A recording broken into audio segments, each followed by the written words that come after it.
जय श्री कृष्णा। राधे राधे। आज मैं आपने पुरुषोत्तम मास की कथा शुरू करूं।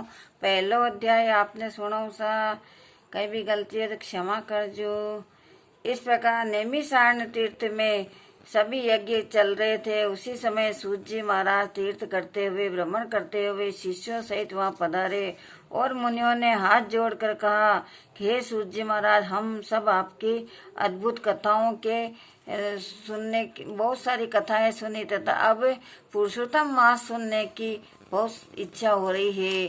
तथा सूत जी महाराज ने प्रसन्नता पूर्वक ऋषियों से हाथ जोड़कर नमस्कार किया और ऋषि मुनि कहने लगे कि हे सूत जी महाराज, हमने आपसे अत्यंत सुंदर आसन दिया, अब आसन पर विराजिए और आप बड़े भाग्यवान हो। और आपने गुरु की कृपा से भगवान के रहस्यों का वर्णन करने की शांति शक्ति प्रदान की। इस संसार सागर में हजारों सुनने योग्य कथाएं, परंतु उसमें भी जो सार है वस्तु संसार सागर में डूबे हुए को पार करने के लिए जो शुभ श्रेष्ठ कथा है वह आपके विचार से निश्चित हो वही सुनाइए।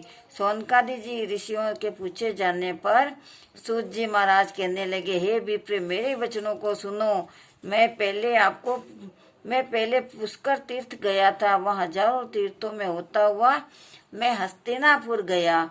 वहाँ राजा परीक्षित और अपने राज्य को छोड़कर अनेक महापुण्यवान ऋषियों के साथ गंगा किनारे जा रहे थे। उनमें अनेक सिद्धि महामुनि थे और मैं वहाँ पर समाज को पूछ ही रही था कि वहाँ पर कृष्ण भगवान के चरण कमलों में मन लगाए हुए महामुनि व्यास जी के पुत्र सुखदेव जी पधारे और जिनकी 8 वर्ष की आयु, शंख के समान कंठ और ऊंचे और चिकने केसों से घिरा हुआ मुख और इस तरह उनकी चमकती हुई कांति थी। अद्भुत वेश ब्रह्म स्वरूप थे।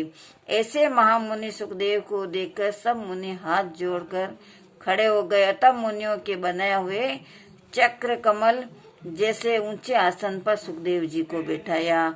उस आसन पर बैठे हुए ज्ञान समुद्र के चंद्रमा से सुखदेव जी की पूजा को ग्रहण कर ऐसे ही शोभायमान हुए जैसे तारागणों में चंद्रमा शोभायमान होता। और सभी ने हाथ जोड़कर कहा कि हमें एक ऐसी पुरुषोत्तम नाम की कथा सुनाइए जिससे हमारा उद्धार हो जावे। अतः तत्श्री भगवत पुरुषोत्तम मास का पहला अध्याय समाप्तम। बोले श्री चंद्र भगवान की जय।